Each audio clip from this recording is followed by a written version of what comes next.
We're going to just go very quickly with it. What I'd like to do, for those who don't have the cheat sheet, I'm going to just put it up online for a second because I think I can call it up. And then I'd like to just go through it because it's a little summary of what we did yesterday. So if I go here, part 3 cheat sheet on the prayer life. There we go. Therefore, you can follow along. It's probably a little small print, but that's at least. So I just want to go through it fast. You've got your own book. You can read it as many times as you want, but it gives you an idea of what you're going to hear. First and foremost, individual prayer. There are 2 individual kinds. It's vocal and meditation. Should sound very familiar to you. Vocal prayer, rosary, those things where you speak. Now, in our faith, meditation is also a very important part of prayer. It's when you listen. You sit there and you listen and you reflect and you contemplate on a certain scene or a certain idea. He says that meditation is preferred over vocal prayer. So you have meditation, then you have vocal prayer. And then most preferred in the church, he says, is adoration in the presence of Christ. All right? Then there's the 10 meditations. You follow them in order as they appear. This is what they look like. And you can form any kind of meditation on this. What I mean is, if you are sitting there thinking about forgiveness, you can do the same thing. Or if you want to think about a scene in the Bible of the crucifixion or the woman caught in adultery, you can do the same format. And this is his order, but there are tons and tons of orders. You don't have to follow his, but this is your spiritual direction for the time. Well, you start with time of preparing. Always time of preparing. People sit down, they start their prayers. We say, no, wait a second. Recognize God's presence, invoke his aid, take some time, and then begin to use your imagination that God is with you, looking down upon you, sitting next to you, just to kind of get into the spirit. And then you take the consideration, which is the thing that you're going to meditate on or you're going to talk about to God about. And then you end up with some resolution. So it should always end up with something like, he says, I will or I will not. I will forgive this person. I will not do that sin again, whatever it is. Then you end with thanksgiving, offer your life, oblation, petition, spiritual bouquet, where you take something and you want to bring it with you through the whole day. So it's not over. So that's his little order of prayer. You can pick up Ignatius, you can pick up others, and they'll have different ones. This is the one he recommends. The other times of prayer, according to him, like morning and evening prayer, right here, I'll put it in there, should never be omitted, he said. Always morning, always evening prayer. This is different than your private prayer that you do before the Blessed Sacrament during your holy hour. By the way, one of the things he did say, is that he does not recommend any layperson spending more than an hour a day, because you belong in the world to do God's work in the world. He says an hour. Now, if you are a contemplative religious, you should spend 4 or 5 hours. But as a layperson in the world, 1 hour, he said, would be a decent amount of time in meditation and prayer. That's different than morning prayer. Morning prayer and evening prayer are not to be omitted. And he says morning prayer, you want to thank God, you call to mind the beginning of the day, you consider the work that needs to be done, and you humble yourself, knowing that everything is done by the grace of God and not by your work. We're going to talk a little more about that today. He said that you should do before you leave your room. Before you open the door and head out to the bathroom or wherever it is you're going to make a cup of coffee. You start that way. Evening prayer always has an examination of conscience with us. So for all of you who join us at night prayer, one of the things we always do, because it's built into night prayer, is to stop and take a little time to review the day. We don't leave a whole long time, but you should still be doing that. That's when you thank God for the day. You examine how you conducted the day. What was your conduct through the day? You offer thanks to God for any good thing. And then you commend your body, soul, church, friends, everybody to God. And then you go to bed. Sleep well, right? Rest well so you can serve the Lord again tomorrow, right? Aspirations, right? Sleep with the angels, right? Aspirations, brief prayers, holy thoughts throughout the day. One of the things he talks about is Catholic Mass. He's at the heart of all prayer life. Daily Mass, if possible, but God prefers praying together over individual prayers. So the height, and this is very important because people don't see this, but our church teaches this, is that the highest form of prayer is the Mass. That's the highest form of prayer. So even your own individual prayers don't meet that. And some people who they say, well, I like to commune with God and, at the lake or in the forest. I'm like, well, that's good. You should do that. I mean, that's part of your individual prayer. That doesn't replace Mass. It doesn't replace your presence before the offering of Christ on the Calvary, that we all get into when we celebrate that. He says that's the most excellent of all kind of prayer. And then the Breviary and Liturgy of the Hours, the office is public prayer of the church. He says for those who are bound by that, and then God's Word to cultivate a special devotion to reading the Bible, and then going to confession. He has a whole section on going to confession. All right?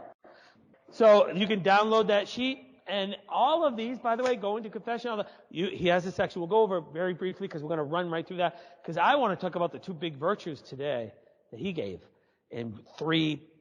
Because we'll have 3A, 3B, and 3C because that part's long. And today, the virtues that he wants to foster, he puts them right up front.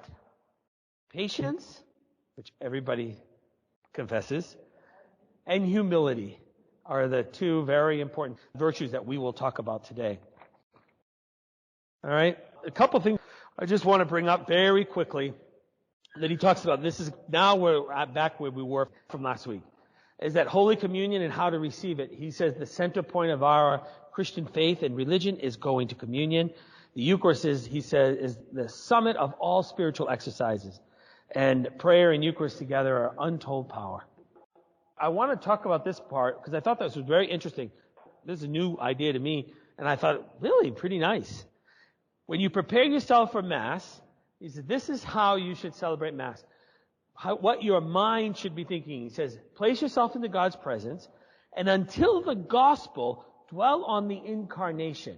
Because you've got the Old Testament reading, he said, think about the Incarnation. God becoming man for us. Entering into our lives. And he says, from the gospel to the creed, dwell on his teachings. And then the offertory, offer yourself, which I say all the time, offer yourself at the offertory, place yourself on the altar, uniting yourself to the passion of Christ. That offertory is not just the time for you to put some money in the basket, right? It's the time for you to offer yourself spiritually. That's what the offertory is. And I didn't even know that until I took the class, and I went years for Mass, and I always thought it was a break between Liturgy of the Word and then till you got ready for Mass. So you just sort of had a little break. They sang a song, get you ready. But it's an offertory. And then up to communion, he says, focus on longing to be one with Christ, because then that's what's going to happen when you receive communion. And then after communion, to the end of Mass, have one of thanksgiving. So he's trying to help people enter spiritually into Mass as you celebrate the Mass. So you can look at that in your book. And then this is where God prefers the gathering of people in prayer over private prayer and to strengthen one another in the prayer. So that's why it's good and important for all of you who join us for night prayer, because to pray together rather than individually is what God prefers, we believe anyway, because we strengthen one another in prayer. And then also too, the saints united with us, so we can unite ourselves to the saints through communion with them at Mass especially. We honor and revere the Blessed Mother, so any devotion and any spirituality should include the Blessed Mother. And know and love the angels, especially the guardian angels, especially of our diocese, your friends, guardian angel. He says, even know your friends' guardian angels and kind of in your own and talk to them as well. So I had never heard that before, because I got to find out who your guardian angels are so I can talk to them for you. And then obviously hearing the Word of God, cultivating a special devotion to the Word of God, because it is inconceivable that anybody would grow in the knowledge of Christ without reading Scripture, because the knowledge of Scripture is knowledge of Christ, as St. Jerome said. All right? And then he talks about receiving communion. And one of the things I wanted to leave with you too is how to receive inspiration. In prayer, you receive inspiration. He talks about the importance of giving consent in that prayer time. So when he says you receive inspiration from God is like a bride who receives a wedding proposal, right? Which I thought was kind of interesting. Maybe that's what he does here. So you have a proposal, then you entertain the proposal, and then you give your consent to the proposal. So we consent to it. And he says, just like when we fall into temptation, you have the temptation, and then you look at the pleasure, you consider the temptation, you entertain it, and then you give your consent to the sin. It uses the same thing in terms of virtues, where you have this inspiration to foster that you entertain that proposal. I think I need to grow in that, and then you give your consent. So he says that same kind of thing should find when you get your inspiration, and that it's important to give your consent. He focuses on that you actually, God is waiting, just like the Blessed Mother, waiting for you to say yes. That's so important. And he finds important that we give that kind of consent to God, that he's waiting for that. And a lot of times we wait for God to act, he's waiting for us to act. And then confession, we've kind of done that. And then frequent communion, he said going to Mass every Sunday. So I want to move beyond that. One of the things about how to receive communion, he says right before communion, say, I am not worthy. We do that, right? Which we do at every Mass, to receive you. He says, it's like the bee who has received earth's sweetest juices from the flower and returns back to the hive. In adoration, and that's the connection, the beautiful connection he makes from receiving communion. And that it's so important how you receive communion. There's a whole little section on how to receive communion. I think I have it here. He says, how to receive communion. How to receive communion. He wants you to receive communion to prepare the night before you receive communion. Tomorrow you will be receiving communion on Sunday. He says, note your unworthiness, and that's where you turn like a bee, and then have a spirit of adoration. And he said, he deserves that best reception of you as possible, so that, it's evident that God is within you. Now, I can't imagine, for him, he has this whole section on the importance of receiving communion for a devout life and taking the time to receive well and be ready for what you will receive. So that's the kind of prayer part. We're going to move into now the virtuous life, because a devout life also shows the fruits of a devout life are shown in the person who takes on the care and concern for their spirituality. Is that, and this is different than today, you grow in faith and spirituality, it changes the way you live your life. And so anybody who says, that they have this spiritual life or this deep spiritual life and their life is in shambles, it doesn't make any sense. You have to have, in order to have a deep spiritual life, it's always been connected to the way you live your life and the virtues you cultivate in your life. Just because that's what God does in you. And then when you respond to what God does in you, he does more in you. And so the virtues are constitutive to a holy life. All right? I don't know how else to put it, and it's tough because we don't often anymore talk about virtues and how to build character and virtues in your life, but they are necessary if you're going to take this journey on in the spiritual life and grow in being a devout person. What we're going to talk about more right at the beginning is just virtue in general. So before we get to patience and humility, and his recommendation on how to foster patience in your life and humility. He says that when one selects one's virtues to follow, he said, when love enters your heart, it brings all the virtues with it, if it's real love. He said, but they don't all work right away and at the time, so you have access to them. But now you're going to begin the process of cultivating them. And some people, he says, makes a big mistake in their spiritual life because they are trying to cultivate special virtues for all occasions. And he said, you can't. There are some virtues that are called upon for special occasions and others that should be a part of everything we do. Something like humility should be a part of everything we do. But then a magnanimity should be something that's only called for in certain times. And we'll talk about what that means, but he's setting us up now. So he says you need to choose the virtue that is according to your duty in life. And most people pick the virtues that they like the best. They choose the ones that they find are actually honorable rather than the ones they really need. And so that's why for some, they choose the ones that are showy and often get lots of praise by the world rather than the ones that are most excellent to your life. That's why he wants you to be careful with. And so he says it's a long, hard journey in growing in the spiritual life. And everybody thinks that in this microwave world you can have microwave spirituality and microwave devotion. And it's not true, right? So he says that it takes quite a while. He said, every calling stands in a special need for some virtue in your life, depending upon your state. So choose the most excellent for you and not the most showy. He says, common men value for example, this is what he says. Common people in the world, they value things like almsgiving. Very generous. They give to lots of places. He says more than spiritual almsgiving, right? Which is the giving of yourself in sacrifice.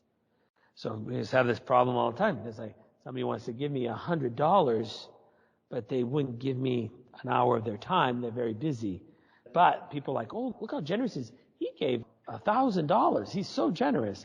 Yeah, but he wouldn't give any of his time. And sometimes people who have it will do that instead. He says sometimes people love fasting in the discipline of fasting and mortification. But once it's over, they not fostering things like meekness and cheerfulness. It should be a part of your life, and modesty. The interior ones. So they look, and Jesus talks about this as well, they look like they're doing the holy things, but inside, the virtues that belong inside, like humility and meekness, are ones they're not at all concerned about. And he said the interior mortification is much greater and more important, but nobody will ever see them. And so be careful of those who choose the virtues and the world praises, because they tend to be just what people see. Now he says, choose the best, not what is highly esteemed or the most excellent, the most visible. And he said, when you have some vice in your life, we're going to go through a lot of these, but he's setting us up. Vice, he says, it's the best thing to do is to focus on the opposite virtue, which is something goes all the way back to Aquinas. If you are working on a specific vice, like people who come to me and they're judgmental, let's say, right? They focus so much on the judgmental and they beat themselves up over the judgmentalism. And I say, what's the opposite virtue of thinking well? Let's accentuate, let's focus on that. And rather than being obsessed with the vice, because all you're doing is trying to root this out of your life rather than bring something in your life. So someone who is prideful, I would say, then don't focus on the pride and try to root that out. Focus on humility. And when you focus on humility, you'll be surprised how little time you have left to be prideful.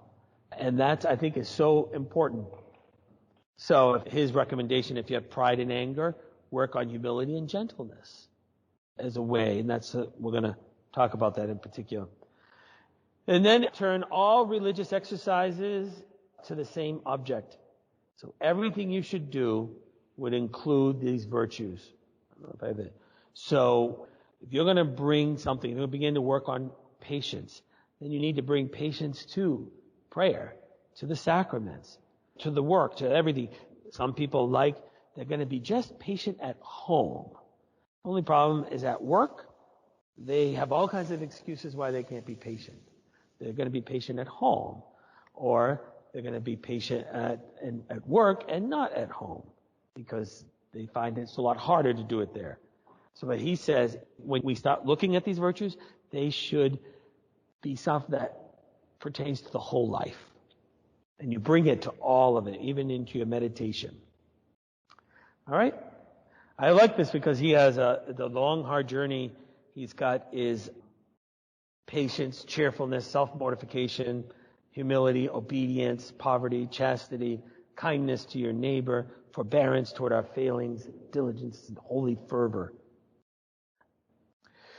So one of the things is that he wants to let you know that as you begin this journey, all right, on this virtue, so before we talk about it, is that you have to be patient at the beginning. And you have to be patient with others who are beginners.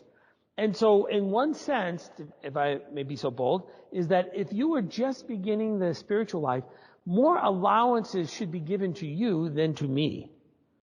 because I should be, which I'm not, farther along in the journey. And when you're farther along in the journey, then I should have cultivated those more. And so when you're just beginning, he gives a lot of time, and he ends this in the section that for the reading is by being patient with yourself and also being gentle with yourself as you begin this process. So one needs to be patient, and sometimes in the zeal for virtues, when you start, you need to check to see if they're not too excessive at the beginning. Because for me, and I think this is so true, is that as you cultivate the spiritual life, you have to have deep roots. Remember, Jesus talks about the seed that goes in and it pops up really fast, but let the heat and the difficulty come and it just fades away in the heat of the sun. And this is going to be a harder life for us who are very comfortable in our world. And so if you're going to begin to deal with your anger, be patient with yourself, lest you give up too quickly. And I can't do this. It's too hard. And then you forget about it. So you begin and recognizing that maybe you're asking too much of yourself as you cultivate the virtues. All right? The defects and faults of one person can be seen as virtues in the less perfect soul. So there are some actions that are imperfections for you, but for me, they're actually wrong. But you're allowed some leeway that I would not be allowed.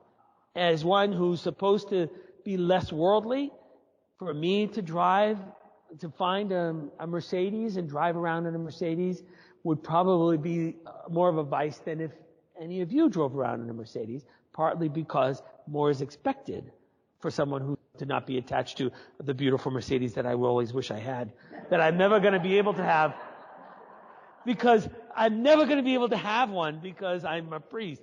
Even if someone gives it to me, or even worse, if I go online and I get a used one that's even 15 years old, that's cheaper than the Jeep I have, it doesn't matter. If I drive around in a Mercedes, for the people who don't understand, they can't do that. More is expected of me in terms of what it presents to the world. All right? And so you have to think of those when you're practicing the virtue, that even though they're imperfect and you're imperfect in doing them, it's very important that you continue that journey. Very important that you don't give up when you finally know that this isn't something that you need to root out in your life, a vice, and it's a virtue you need to foster. So many think there are virtues, but they are not. Like they talk about people who grow spiritually. They think they're virtuous, but they're not. And he said you have to be very, very careful. And we're going to talk about, every time he talks about a virtue, he's going to talk about how they're false virtues that we have. We'll bring that up. Our only business, though, is to become good, devout people. That's your task in this life. Pious men and women, and all efforts that you do should be toward that end only, even above being well thought of. So anyway, it is true, he says, that God does not reward us according to the dignity of our office, but according to the humility and love in which we have exercised it. So there's no question that a priest or religious, I get no reward for the dignity of an office, for the president, for the one who is in office in political world, or even the Pope. It's not just because you're the Pope. It doesn't put you anywhere according to him. It's according to how you lived, according to the humility and the love in which you carried out. And that's why this is one important for me, is one of Jesus' parables of one who gets 5 talents, 2 talents, and 1 talent. It doesn't matter what the number was. It was what you did with it that was important with Jesus. No, so the one who got 5 and they made 10, it's not like God said, yay, I got 10 now. Thanks to you, I got more now. He didn't. It was all about, you did, good and faithful servant. You did what you could with what you were given. Same thing with 2. He didn't even say, I gave you 2, I only got 4. He did better than you did. It's absolutely not. He says the same thing to the one who had 2 and gave 4 back. It's the one who gave 1 that he had trouble with, because he took it and he buried it. And if he had gotten just interest back in return, he would have been satisfied. So remember that passage, because it has nothing to do with the dignity of the life which you've been given. It's going to be with the love and the humility which you lived it. That's what's going to be key. So sometimes it turns out that people who aspire to be like angels are not ordinarily good people. And that their goodness lies a lot of times in their perfect words, in their great words, than in their lives. So, I have lots of people who tell me a lot of nice things. And I'm like, you know what? It's not going to be what you say. It's not going to be that. It's going to be how you lived your life in the heart and the deeds in which you did, according to him. And so what he's trying to get in this section is that as we start looking at the virtues and stuff, there are some people, most excellent of virtues. It's not going to be based on what you see, and most of the time. And he said they're not even ordinarily good people, because their goodness lies in the showiness. He's pretty tough on people and it must be something that's going on in that world with people who are showy and they flaunt their goodness and their charitableness to everybody, because he doesn't think that that's good at all. There's patience, and then there's more perfect patience. So if you didn't like that, everybody has this issue with patience. The more perfect our patience, he says, the more fully we possess our souls. That's important, because he's going to want you in humility and in patience and in anger. When you don't have these and you're filled with pride, your passions drive you, not your goodness. And you know that. When you get angry, you say things you should never have said.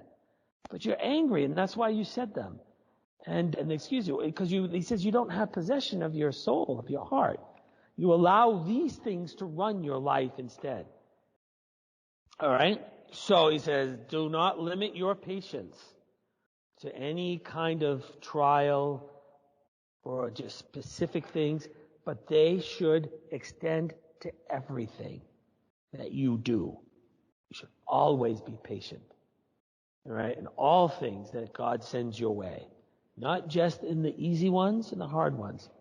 He says, some are patient only when there is glory to be patient. Right? But the really patient person is ready to bear intolerable troubles, as well as those that are honorable, the not so glorious things. And he says, this is what I like. He says, a brave man, right, can bear evil and hatred from the world. No question, it's like he's really brave, he's patient. He says, but a great patient person bears it from good men and friends and family. He says, that's the real test of patience. Look, if you're going to be patient to the little lady that's in front of you in the grocery store, he said, that's easy. Are you going to be patient with your husband after telling him 15 times the same thing, right? Because he's now growing old. And God says, be patient as you grow old. I know, everybody likes that one, right? Are you going to be patient with your child as your child is trying to learn how to build a certain character in their life, in his or her life? One of the things I tell is, how many times do I have to tell you? Well, I said, that's what learning is. That's how we all learn. It's by repetition. And it's like, I think we want to tell you one time and one time only, and you better get it down. And I'm like, did you get it down the first time? Right? Didn't it take lots of time for you and lots of different experiences? And sometimes, we talk about teachable moments when something happens like a kid at school and you think he should know better. And I say, but he's a kid. That's what kids need to learn. That's why you're the parent, right? I used to say that with the guys in the seminary. I'd be like, well, he made a mistake. I said, he's here to learn. If he didn't make a mistake, we should just ordain him if he doesn't make mistakes. The whole point is to teach him, these are the things you do, these are the things you don't do. And when you do those things, this is how you're supposed to handle them. And yet we are so impatient, all of us, myself, impatient with that learning curve that everybody needs. As well as on the other side with the old. as people get older in their life and they lose their hearing. So much easier to be patient to someone in the grocery store. A lot easier. That's why he's like, brave men, they can bear the evils of the world, the hatred from the world, right? But a great patient person bears it with their friends and their family, the ones closest to them. And he recognizes that's the real test of patience. That's why he says the sting of a bee, this is the picture, it hurts more than that of a fly. He said, so the injuries and contradictions we endure from good people are much harder to bear than from any others. When you have someone that's nasty and evil, you just ignore them. But he brings this difference between, because they're annoying, these annoying people, as opposed to a bee, which really stings. And if it really stings, can you still be patient with that person when it really hurts? That's the tough part, right? Trials. He said, you have to be patient with the other things that arise out of big trials. Sometimes you have the big trials, it's easy. Some endure like a trial, but they're impatient with the consequences of the trial. So you're like, I dealt with that fine, and this is what he says. Some people would not mind, poverty, if it were not that they had to bring up their children as they really wanted to. It's like, well, what do you mean by that? It's like, we have all these ideas about what it would mean to be holy, but we give all kinds of excuses why we can't do the good. So he says one would patiently bear to be the subject of slander, right? So you slander me, right? Only if nobody believed it, right? So, because you call me a liar, nobody in here believes I'm a liar. So you can call me a liar as much as you want. But can I be patient with the one and bear the insult, knowing that some people might believe this? And he's got more to talk about having a good name, so we want to think more about that. But he's talking about accepting the difficulty patiently, the burdens and the trials you have to bear, right? Accepting one side of trouble, but he says you fret against the rest. They believe that they can be patient under sickness, but they have struggled with how their friends are inconvenienced. And he said, being patient means you have to be patient for the whole thing. And that's where he gets to sickness. And I have this quote, actually was online because I was kind of I like to get some pictures. And this one came up online. That's why it's a little fuzzy because I blew it up. The prayer of a sick person is his patience and his acceptance of his sickness for the love of Jesus Christ. Make sickness itself a prayer, for there is none more powerful save martyrdom, except for martyrdom. And he says, be sure that you patiently accept not sickness only, but the sickness God chooses to send you in this place with these people and under these circumstances. Right? So when you're in the hospital or your husband's taking care of you because you're sick, your wife's taking care of you, your children, whatever. He said, it's not about saying, I would be more patient if I didn't have that stupid nurse. It drives me crazy. Or I would be more patient if I had some other sickness. He said, wait, whatever result God wills with perfect resignation. And if he remedies evil, thank him. If the evil grows greater than the remedies, then just continue to grow in patience. So when you're sick, you offer it all to the Lord. Unite it to the sufferings of Christ. And he says, you desire your recovery, but if you don't recover, whatever he wills is what you accept. So you think of Jesus on the cross, of knowing that none of your sufferings can compare to his, that in kind and degree. And he says, think of the martyrs and what they endured. So sometimes even our own little being patient in our sickness, and some of the things that we've had to bear our entire life, because we were born that way, whether it's asthma or something like that, or to bear those kinds of sicknesses patiently in your life.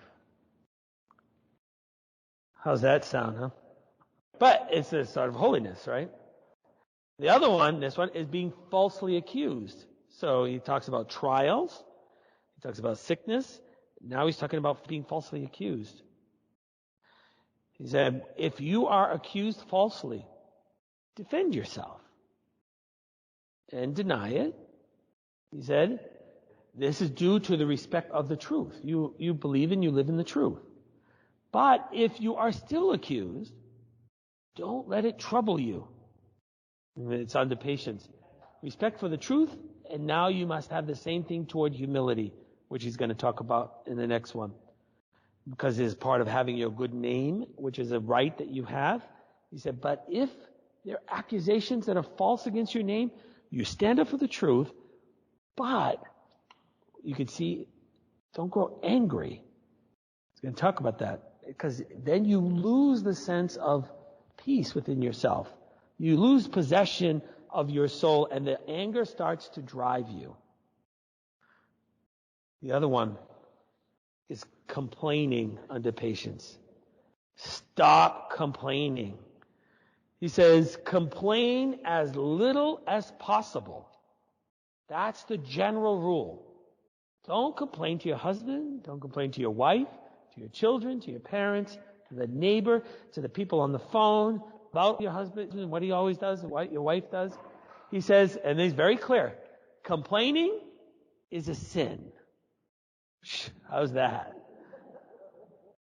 Complaining is a sin. Because in there, usually, it's filled with two things. Self-love, right? Because you think yourself better than this.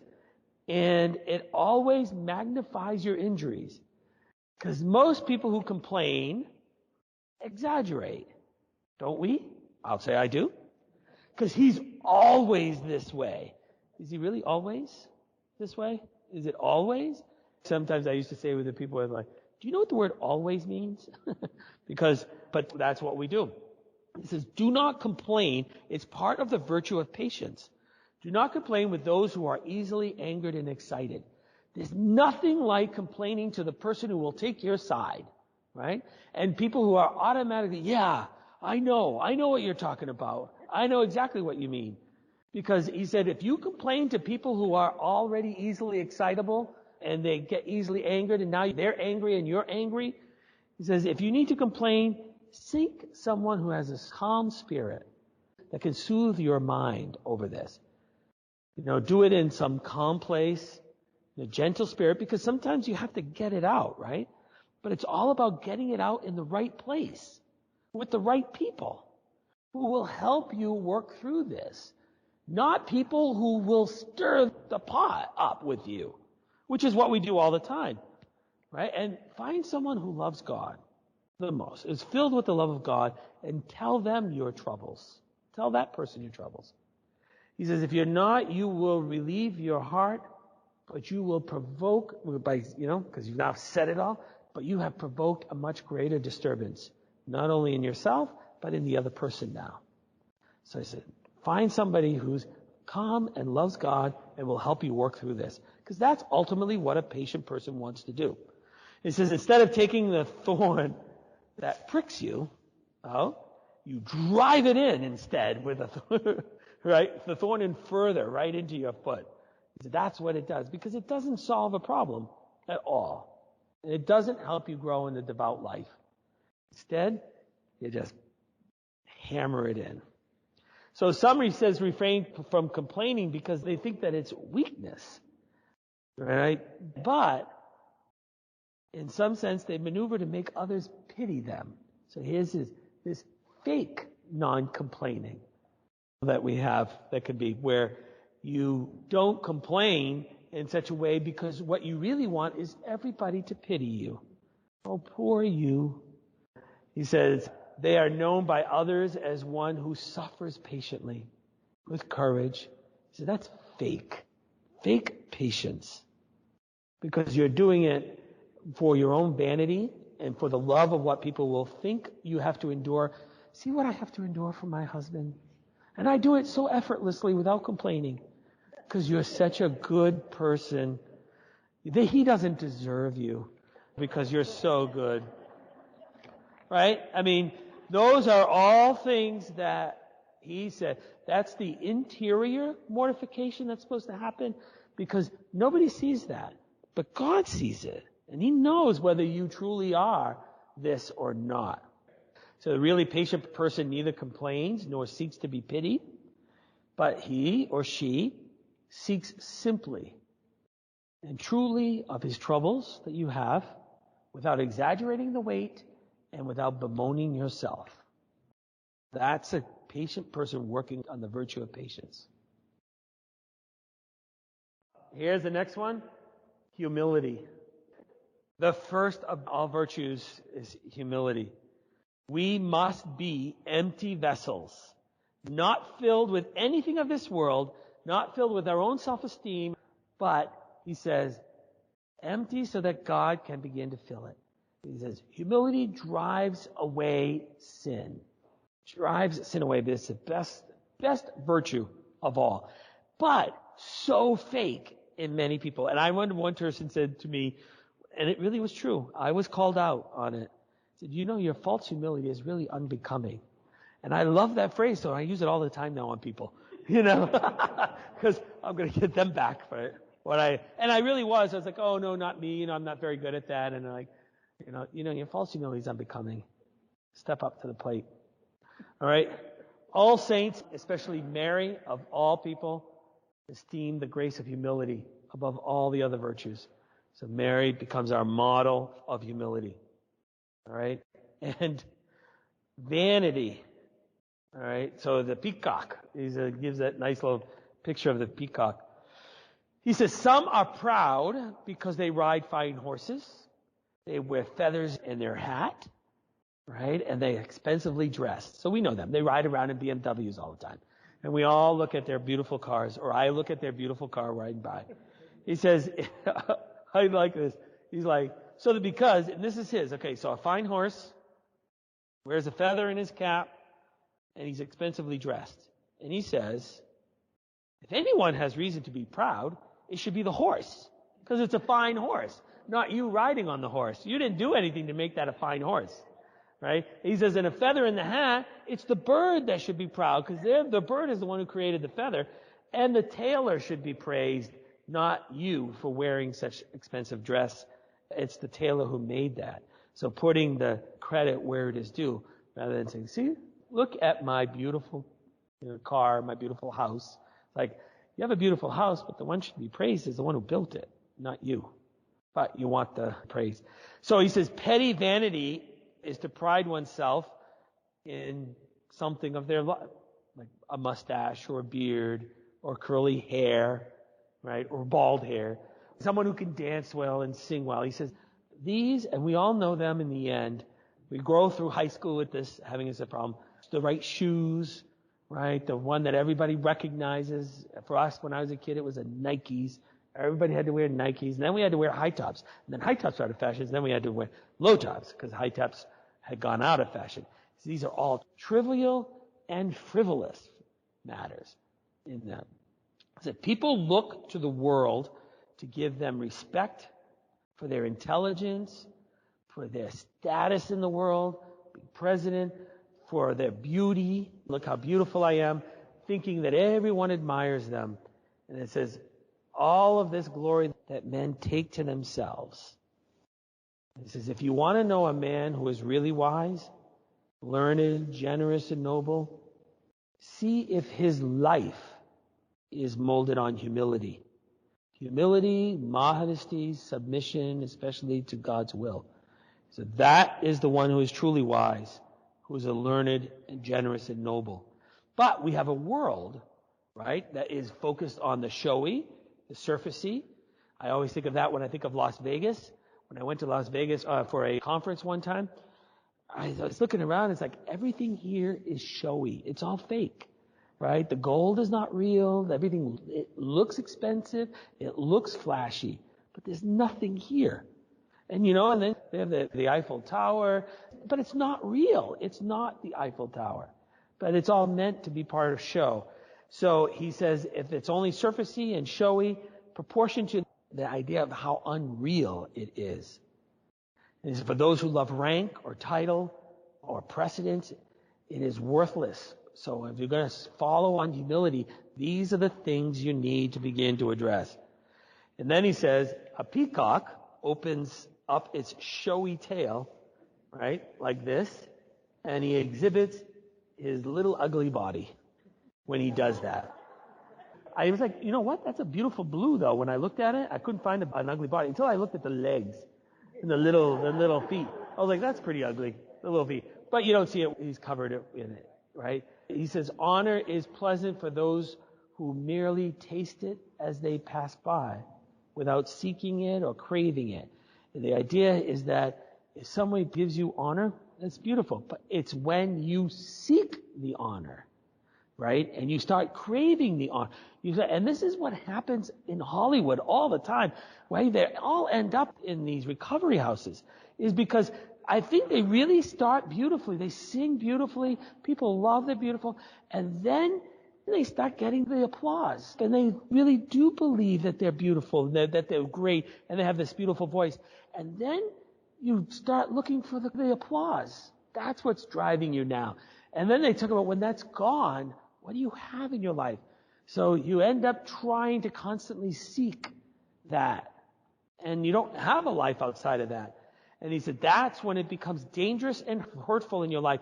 Not that people don't think you sing well, something like that. It's when you start craving that and you seek it without, and it becomes something that runs for you. That's when you want to feed on that. That's what feeds you becomes dangerous. A man that aims for real goodness will not care for any of that outside token stuff of honor. A good person, he says, grows in the grace if he takes his natural rank and his position where he is, as long as they're not engrossed in such things and that they don't involve themselves with things like anxiety and ill will that come because you need it now. It's something that people have to tell you you've done a good job or else you're not happy. And that's a tough place to be. And that's why interior motivation, it's very important. I'm going to try to end this. St. Francis, above all else, this worldly wisdom of humility, but then he's going to talk about interior humility. And that's recognizing that all the good that you have in your life comes from God. It all comes from God, and it's because of God. He says, some who do not think about the graces of God, the graces that God gave them, fearing that they may be too vainglory, he says, they are quite wrong. And this is what drives me crazy in the parish, is that people will say, I'm not worthy. I've told you this before. I know you're not worthy. I did not ask you because I thought you were worthy. I asked you because we need somebody to help us. Right? And that's what they'll say. I'm not worthy to be a Eucharistic minister. Do you see? I need somebody. I need somebody to read the first reading. I don't have anybody. Can you do it? Oh, I'm not worthy. I can't do that. I'm like, that's where false humility is rampant, because it's an excuse not to use the gifts God gave you to bring the goodness in this world that needs to be brought. And that is so frustrating, because there is enough talent in this parish to make this an exceptional parish here in Lewiston. But what I've got is people who won't use their gifts, and sometimes it's, well, I'm not worthy. I can't teach kids religion. I said, it's a book and it's second grade. You can do that. Read the stupid book and teach them what it says in the book. It's second grade. I think you can figure out that paragraph and what it means. But I can't seem to get them because, I don't really know, and and it's that false humility when they, especially, I can say, why don't you just tell me that you don't want to do it? I don't want to do it. I don't want to help people learn their faith. I don't have the time for it, and I've got better things to do than to talk about God with little children. Then I'll know. Okay, fine. I will move on. But don't give me this false humility that, I don't really know any of that, and I really can't get in front of people. I said, well, we'll teach you how to get in front of people. I never got in front of people when I was a kid either. Just do it. If everybody did it, I'd have 5 adults in there anyway. So I think 5 adults over 5 kids, I think you can figure it will work. They won't eat you or something like that. So anyway, he said the road to humility is to consider the many gifts that God has given you, right? And using them. To have them do according to what God's will is. And how do you know what God's will is? He gave you the gift to do it. You have the ability to do it. So there's no fear in puffing oneself up, thinking that you might be good within yourself. If you are confident that these were done not by you, but by God. God gave you the gift to do this. He'll give you the Spirit. And if you're weak on this gift, you will rely more on God's power, as St. Paul says. That's what the Bible says. St. Paul says, it's in my weakness that I know I am strong, because it's God who's going to be strong for me. And get rid of your pride that you might stumble over a word. You know, I long lost that, right? Because I screw it up all the time. And I'm like, I don't care anymore. It's like, well, if you're a little better prepared, if you practice, I was like, hey, you think you can do better? Right here. It's all yours. You sit up here and do it. If you can do better, it's all yours. But anyway, so some of this, by the way, is tongue-in-cheek. I hope you understand. All right. So there's great appreciation for the grace that God has given you to make you humble, right, and appreciative, and it gives a gratitude. Everybody who brings communion, I know, who brings communion to a person who is sick at home and journeys with them who's dying, has only ever said to me, I got much more out of that than I gave. It was to journey with someone and to bring Christ to them. Right? I mean, no one said, that was really boring. I didn't really like doing that because it's so boring. But they've said how meaningful it has been to them to do that. Especially if they ended up dying. They watched them suffer and then die and then go to their funeral. And they say, at the last days of their life, I brought them Christ. What we do with God, it has no merit in our own, and we rejoice that God does this in us. And that is why that will work on your humility easily. And I just want to make sure I go through this last one with faults, and then we can do a happy one. In humility, he says we pretend a lot. You got to go through that humility, read it over and over again. He says those people who pretend to take the lowest place, knowing that they have the full intention of someone coming over to them and bringing them up to the higher place. And that's why they take the lower place. Not because they're really truly humble, but because they're waiting for someone to say how humble they are to take the lowest place. He says true humility does not try to be humble. If you're truly humble, you've got truly the virtue of humility, you are not trying to be humble. And it does not make a display of your lowliness. Humility often tries to hide itself. And I think that is so important. That I always say, humility is something that you never know you have. Other people see it in you. And you usually don't think I have enough of it.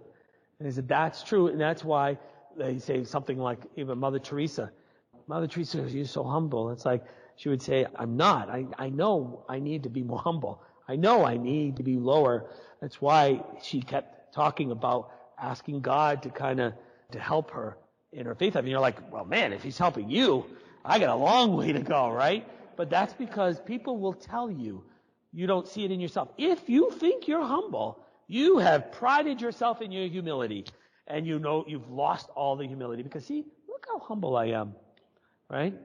I'm really a humble person. And I'm like, no, you're not. Right there, that is false humility.